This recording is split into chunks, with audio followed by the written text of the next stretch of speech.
Hello, good morning. कैसे हैं आप लोग?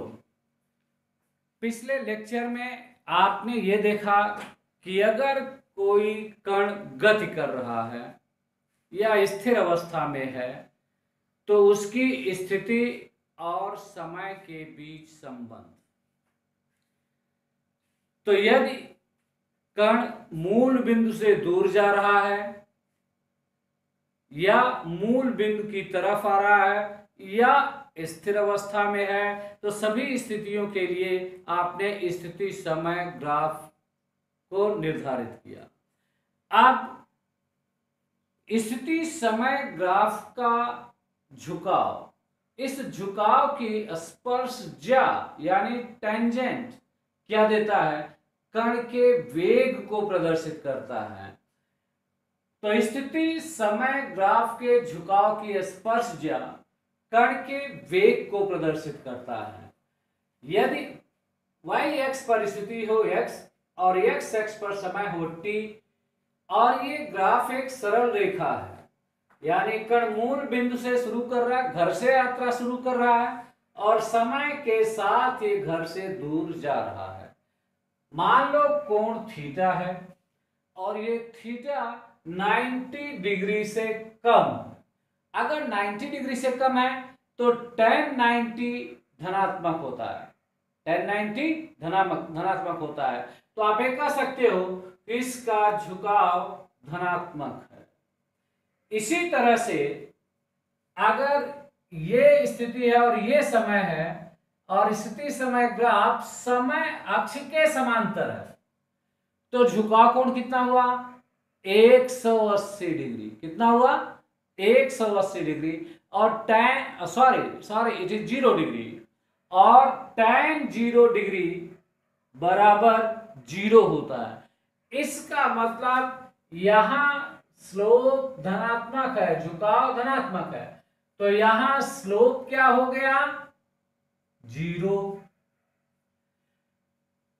अब अगर ये स्थिति अक्ष के समांतर है तो पहले आपने देखा कि इस स्थिति में गति संभव नहीं है। क्यों गति संभव नहीं है? क्योंकि 90 डिग्री है तो tan 90 डिग्री क्या हो जाता है? अनंत। यानी इस तरह के ग्राफ का स्लोप कितना है? अनंत। तो ये भी जानते रहो, अगर विस्थापन समय ग्राफ या स्थिति समय ग्राफ स्थिति अक्ष के लंबवत है तो झुकाव का कोण 90 डिग्री होगा और झुकाव क्या होगा? अनंत। इस प्रकार की कोई गति संभव नहीं है। अब अगर यहां देखें, जैसे जैसे मूल बिंदु से समय आगे की ओर बढ़ रहा है, कण समय t बराबर 0 पर कहीं दूर था और समय के साथ ये मूल बिंदु की तरफ वापस आ रहा है तो धनात्मक x यानी समय ऋणात्मक होता नहीं, ये कोण क्या हो गया? 90 डिग्री से ज्यादा हो गया। और जब कोण 90 डिग्री से ज्यादा है तो इस स्थिति में स्लोप क्या होगा? ऋणात्मक। क्यों? क्योंकि tan की वैल्यू 90 डिग्री से अगर ज्यादा है तो इसका मान ऋणात्मक होता है। ये सरल रेखा के लिए है। और आपको यह भी ध्यान रखना होगा, यदि स्थिति समय ग्राफ सरल रेखा है तो कण का झुकाव नियत होता है, अर्थात उसका वेग भी क्या होता है? नियत होता है। और जब वेग नियत हो तो इस प्रकार की गति को समान गति कहते हैं। क्या कहते हैं? समान गति। यदि कण का वेग नियत हो, और वेग नियत का मतलब है कि उसका झुकाव क्या है? वो भी नियत है। जरूरी नहीं कि कण समान गति से ही गति कर रहा हो, यानी उसके गति में स्थिति समय ग्राफ का झुकाव नियत ही हो, ये वक्र भी हो सकता है सरल रेखा की जगह। अब अगर स्थिति समय ग्राफ वक्र है तो इसका मतलब है कि हर बिंदु पर, ग्राफ के हर बिंदु पर झुकाव कोण अलग अलग होगा। जब झुकाव कोण अलग अलग होगा तो कण का वेग भी अलग अलग होगा। जैसे अब हर बिंदु पर कहीं धनात्मक होगा, कहीं ऋणात्मक होगा। जैसे ये स्थिति समय ग्राफ है और ये बिंदु B है, तो इस बिंदु B पर अब हम झुकाव कोण निकालते कैसे हैं? दिए गए बिंदु पर स्पर्श रेखा खींचो और ये स्पर्श रेखा धनात्मक एक्स अक्ष के साथ यानी समय अक्ष के साथ खींचा जाना चाहिए। तो जितना कोण ये धनात्मक एक्स अक्ष के साथ बनाता है, समय के साथ बनाता है, वही उस स्थिति समय ग्राफ की ढाल होगी। अब हर बिंदु पे ढाल अलग अलग है। फिर इसी को इस ग्राफ में अगर देखें, ये स्थिति है और इधर क्या है, समय है। तो अगर बिंदु ए को देखते हो तो इस पर स्पर्श रेखा खींचा तो यहां थीटा लेस देन 90 डिग्री आया, और जब थीटा लेस देन 90 डिग्री है तो स्लोप क्या होगा, धनात्मक। स्लोप क्या होगा, धनात्मक। जब यहां आ गए उच्चतम बिंदु पर, वही चीज यहां भी होगी। तो ये क्या है, कोण कितना है, 0 डिग्री। और जब बी बिंदु पर देखें तो झुकाव कोण 0 डिग्री है, तो tan 0 इक्वल टू 0 डिग्री, अतः यहां पर स्लोप क्या होगा, 0। तो लिखा आपने। और ए बिंदु पर धनात्मक होगा झुकाव। जबकि यही बात अगर सी बिंदु के लिए की जाए तो सी बिंदु के लिए कोण थीटा ग्रेटर देन 90 डिग्री है, और थीटा ग्रेटर देन 90 डिग्री यानी झुकाव क्या होगा, ऋणात्मक। तो ये ऋणात्मक है, और ऋणात्मक झुकाव का मतलब है कि वो मूल बिंदु की ओर वापस आ रहा है। धनात्मक झुकाव का मतलब है कि वो मूल बिंदु से दूर जा रहा है। और अगर शून्य है तो यानी वो तात्क्षणिक रूप से स्थिर अवस्था में है। क्या है, तात्क्षणिक रूप से स्थिर अवस्था में है, लगातार नहीं, उस नियत बिंदु पर ही स्थिर अवस्था में है। क्या ये बात समझ में आई?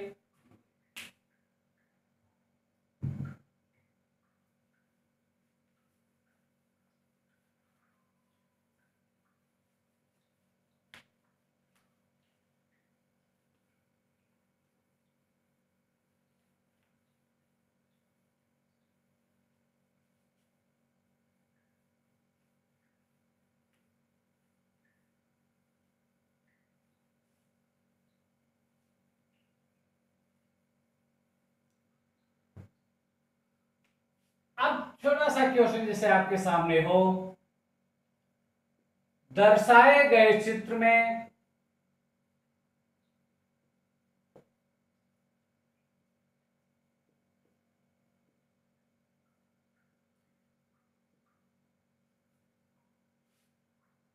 गतिशील कण का वेग क्या है?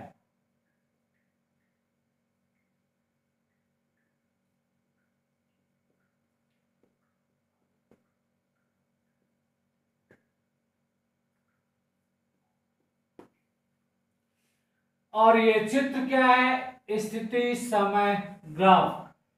एक्स एक्स पर स्थिति है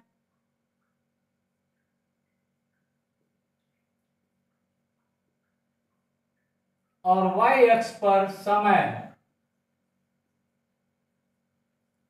और ये स्थिति समय ग्राफ कुछ ऐसा है, और यहां कोण कितना है, 60 डिग्री। तो इसका ऑप्शन 1 मीटर पर सेकेंड, दूसरा ऑप्शन √2 मीटर पर सेकेंड, तीसरा ऑप्शन √3 मीटर पर सेकेंड, और चौथा ऑप्शन 5 मीटर पर सेकेंड। बोलो कौन सा ऑप्शन सही होगा? यानी सीधे यह है क्या, स्थिति समय ग्राफ है, और स्थिति समय ग्राफ के झुकाव का कोण क्या है, 60 डिग्री। तो कण का वेग कैसे निकाल सकते हैं? तो हम जान रहे हैं कि कण का वेग बराबर tan थीटा, और यही बराबर आपने delta x divided by delta T, यानी विस्थापन बटे समय। तो tan 60 डिग्री बराबर √3 मीटर पर सेकेंड, ये कण का वेग होगा। तो भले ही सिंपल कॉन्सेप्ट है, बट हरदम हर एग्जाम का क्वेश्चन का हिस्सा, जैसे ये पूछा गया है तो ये भी आपका पूछा गया क्वेश्चन है। अब ये स्थिति समय ग्राफ है, वाई अक्ष पर स्थिति है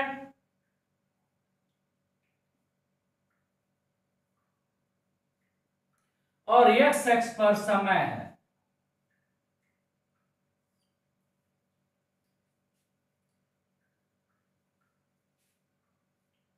तो एक स्थिति समय ग्राफ ये पार्टिकल ए के लिए है और एक स्थिति समय ग्राफ ये पार्टिकल बी के लिए है। इसका झुकाव कोण 60 डिग्री है, इसका झुकाव कोण 30 डिग्री है। ठीक है, तो दिखाए गए यानी कि प्रदर्शित स्थिति समय ग्राफ में दिए गए स्थिति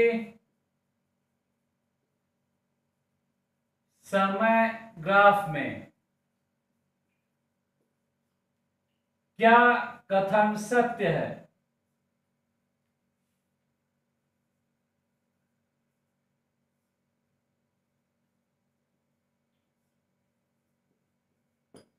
पहला ऑप्शन है B A is equal to B B. अब सरल रेखा है यानी कण का वेग तो नियत है, ए एक वेग से जा रहा है, बी दूसरे वेग से जा रहा है। क्या ये दोनों बराबर हैं? तो ये कहना गलत होगा क्योंकि दोनों का झुकाव अलग अलग है, यानी ये सही नहीं हो सकता। अब दूसरा ऑप्शन है V A smaller than V B. तो आप जानते हो कि tan थीटा की वैल्यू 0 से लेकर 90 डिग्री तक बढ़ती है, तो जिसका झुकाव कम होगा उसका वेग भी कम होगा, जिसका झुकाव ज्यादा होगा उसका वेग भी ज्यादा होगा। तो tan 60 डिग्री यहां निकाला ही आपने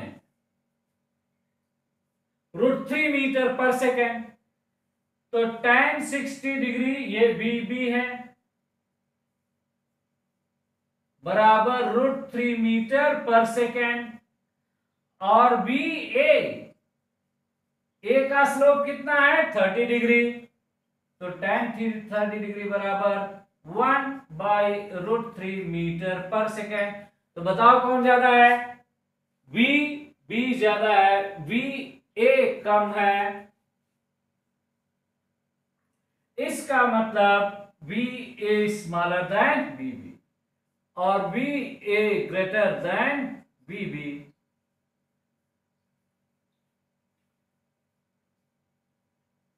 कुछ नहीं कहा जा सकता।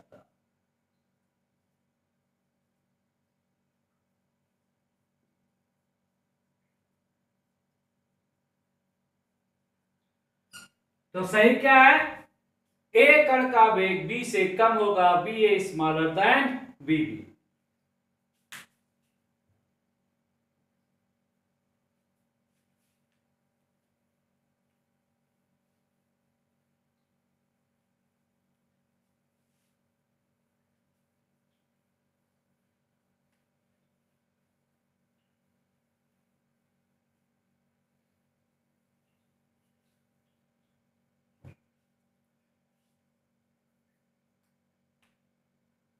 अब आप ये स्थिति समय ग्राफ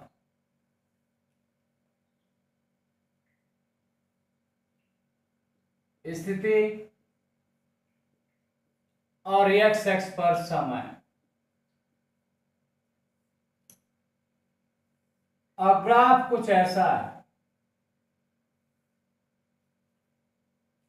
ये बिंदु ओ है, ये ए है, ये बी है और ये सी है।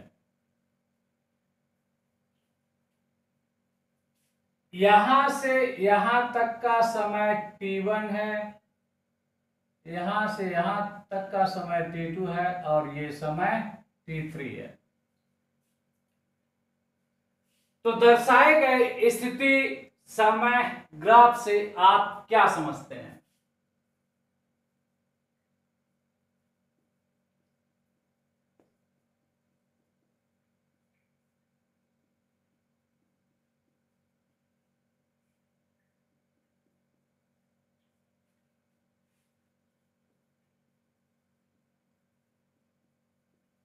आप क्या समझते हैं?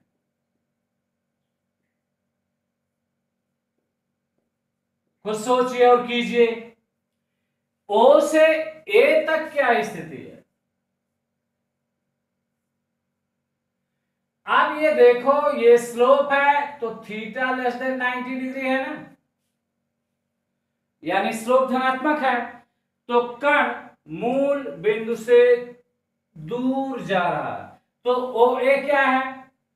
कण मूल बिंदु से दूर जा रहा है। अब ये ग्राफ सरल रेखा है, यानी झुकाव नियत है और वेग क्या है? नियत है। तो वेग नियत है, ये एक बात है। फिर ए से बी तक क्या कर रहा है?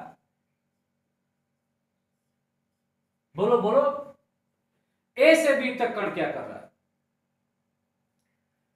अब ए से बी तक ये स्थिति समय ग्राफ समय अक्ष के समांतर है, यानी यहां थीटा कितना है? पहले आपने अलग अलग देखा ना, तो थीटा 0, यानी समय अक्ष के समांतर। इसका मतलब क्या है कि वह कण वहां जाके रुक गया है, विराम की अवस्था में है। तो ए से बी विराम की अवस्था, बिल्कुल वैसे जैसे आप घर से आए स्कूल, स्कूल में जाके बैठ जाते हो और पढ़ाई करते हो। और बी से सी, यहां पर झुकाव कोण थीटा 90 डिग्री से ज्यादा है, यानी ऋणात्मक स्लोप है। ऋणात्मक स्लोप का मतलब वापसी यात्रा है, कण मूल बिंदु की ओर वापस आ रहा है। तो कण नियत वेग से मूल बिंदु की ओर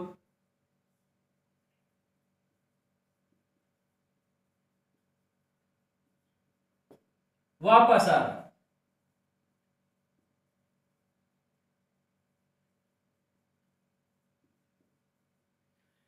ये बात समझ में आई? ओके।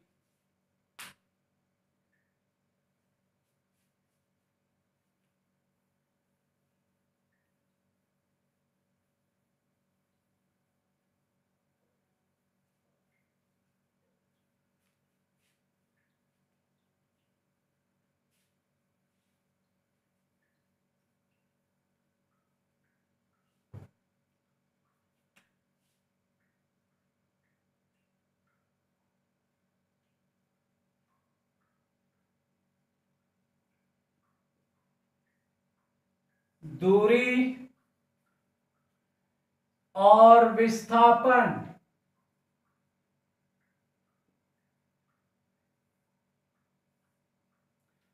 तो कण के द्वारा तय किया गया कुल पथ, कण के द्वारा तय किया गया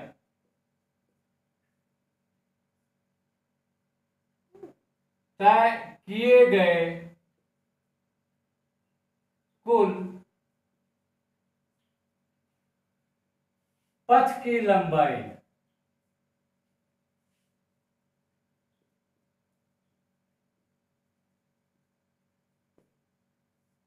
दूरी कहलाती है।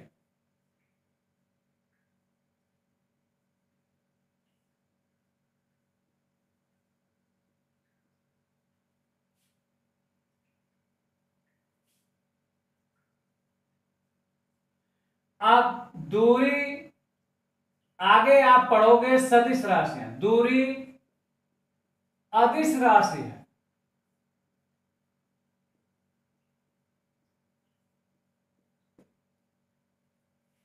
अर्थात इसका केवल परिमाण होता है।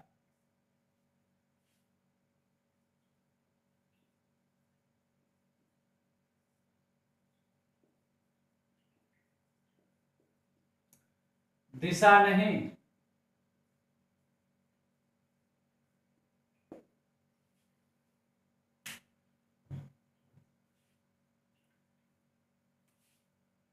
और किसी कण के द्वारा चली गई दूरी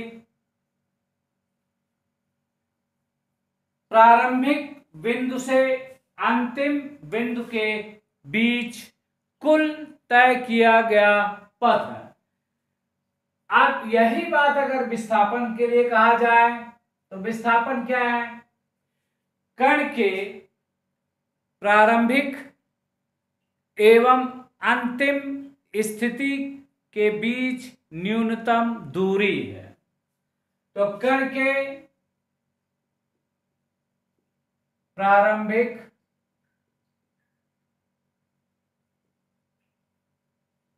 एवं अंतिम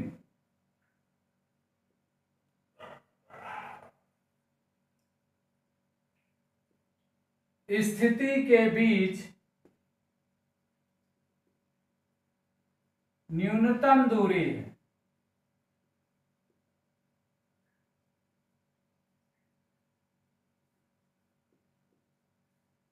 लेकिन विस्थापन सदिश राशि है।